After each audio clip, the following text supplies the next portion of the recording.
ಹೇಳಿದ್ದೀನಿ. ನಾವು ಪೆಹಲ್ಗಾಮಿಗೆ ಅಂತ ಹೋದ್ವಿ, 12:15 ಪೆಹಲ್ಗಾಮ್ ತಲುಪಿದ್ವಿ.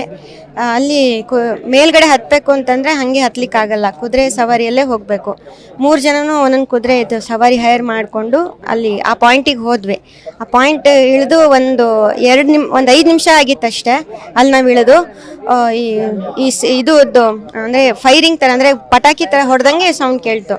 ನಾವು ಅಂದ್ಕೊಂಡ್ವಿ ಯಾವುದೋ ಪ್ರಾಣಿಗಳು ಬಂದಿದೆ ಅಂತ ಪಟಾಕಿ ಓಡ್ತಿದ್ದಾರೆ, ಅಥವಾ ಅದು ಆರ್ಮಿಯವ್ರದ್ದೇನೋ ಟ್ರೈನಿಂಗ್ ಆ ಥರದ್ದು ಅಂದ್ಕೊಂಡು ಇಗ್ನೋರ್ ಮಾಡಿದ್ವಿ ಅಲ್ಲಿರೋರು ಎಲ್ಲರೂ. ಮತ್ತೆ ಒಂದು 2 ನಿಮಿಷ ಬಿಟ್ಟು ಮತ್ತೆ ಸೆಕೆಂಡ್ ರೌಂಡ್ ಮತ್ತೆ ಅದೇ ಥರ ಆಯಿತು. ಆವಾಗಲೂ ಇಗ್ನೋರ್ ಮಾಡಿದ್ವಿ. ಆದರೆ 3ನೇ ಸತಿ ಆಪೋಸಿಟ್ ಸೈಡಿಂದ ಫುಲ್ ಫೈರಿಂಗ್ ಜಾಸ್ತಿ ಆಗಕ್ಕೆ ಶುರು ಆಯಿತು. ಆವಾಗಲೇ ಗೊತ್ತಾಯಿತು. ಅದೇ ಟೈಮಲ್ಲಿ ನನ್ನ ಮಾನ್ಯರಿಗೂ ಇಲ್ಲಿ ಒಂದು ಶಾಟು ಸರ್, ಕಣ್ಣೆದ್ರಿಗೇನೆ ಇದಾಗ್ಬಿಡ್ತು. ಮೇಡಮ್, ಅಂದ್ರೆ ಎಷ್ಟು ಜನ ತಂಡ ಇತ್ತು ಅಲ್ಲಿ ಬಂದಾಗ ಆ ಟೈಮಲ್ಲಿ, ಫೈರಿಂಗ್ ಟೈಮಲ್ಲಿ? ನಾನು ಕರೆಕ್ಟಾಗಿ ನೋಡಿದ್ದು 2ರನ್ನ, ಬೇರೆ ಅಲ್ಲಿ ಇದ್ದವರೆಲ್ಲ ಹೇಳಿದ್ದು 4 ಜನ ಇದ್ರು ಅಂತ.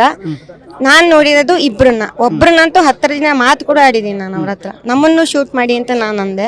ನಾನು ನನ್ನ ಮಗ, ನಮ್ಮ ಮನೆಯವ್ರನ್ನ ಕೊಂದಿದ್ದೀರಾ, ನಮ್ಮನ್ನು ಕೊಂದ್ಬಿಡಿ ಅಂತ. ಅವನು ಮನ್ಸು ಮಾಡಿದ್ರೆ ಸಾಯಿಸ್ಬೋದಿತ್ತು, ಕೈಯಲ್ಲೇ AK-47 ಇತ್ತು. ಅವನು ನೈ ಮೋದಿ ಕೋ ಬೋಲೋ ಅಂತ ಹೇಳ್ಕೊಂಡು ಹೋದ. ಫ್ರೀಯಾಗಿ ಓಡಾಡ್ತಿದ್ರು ಸರ್. ನಾವಿಲ್ಲಿ ಹೆದರ್ಕೊಂಡು ಸಾಯ್ಕೊಂಡು ಬದುಕ್ತಾ ಇದ್ದೀವಿ. ಮೇಡಮ್, ಮಗ ಮತ್ತು ನಿಮ್ಮ ಜೊತೆಗೆ ಇದ್ದ ಮಗ ಆ ಟೈಮಲ್ಲಿ? ಮಗನು ನಾನು ನನ್ನ ಮಗ ಒಟ್ಟಿಗೆ ಇತ್ತು. ನಿಮ್ಮನ್ನ ರೆಸ್ಕ್ಯೂ ಯಾರು ಮಾಡಿದ್ರು ಅಂತ? ಅಲ್ಲಿಂದ ಹಾಸ್ಪಿಟಲ್ ಎಲ್ಲ ಹೇಗೆ?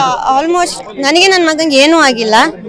ಆಲ್ಮೋಸ್ಟ್ 1 ಅವರ್ ಅಲ್ಲಿ ಯಾರಿಗೂ ಬರಕ್ಕೂ ಆಗಲಿಲ್ಲ, ಯಾರು ಬರಲೂ ಇಲ್ಲ. ಅಲ್ಲಿ ಬರಕ್ಕೂ ಆಗಲ್ಲ. ನಾನು ಬಂದಿಲ್ಲ ಅಂತ ನಾನು ಅದನ್ನ ದೂರ್ತಾ ಇಲ್ಲ, ಯಾಕಂದ್ರೆ ಅದು ಅಂಥ ಪ್ಲೇಸ್ ಅದು. ಬಟ್ ಮುಂಚೆನೇ ಯಾರು ಇರಬೇಕಿತ್ತು, ಸೆಕ್ಯೂರಿಟಿ ಇರಬೇಕಿತ್ತು. ಅಲ್ಲಿಂದ ಬರೋದಷ್ಟು ಸುಲಭ ಅಲ್ಲ.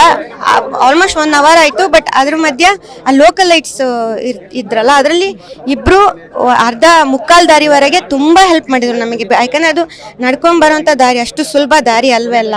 ಒಬ್ಬರು ಇವನು ಬೆನ್ನ ಮೇಲೆ ಹೊತ್ಕೊಂಡು ಬಂದರು, ಇನ್ನೊಬ್ರು ನನ್ನ ಕೈನೇ ಹಿಡ್ಕೊಂಡು.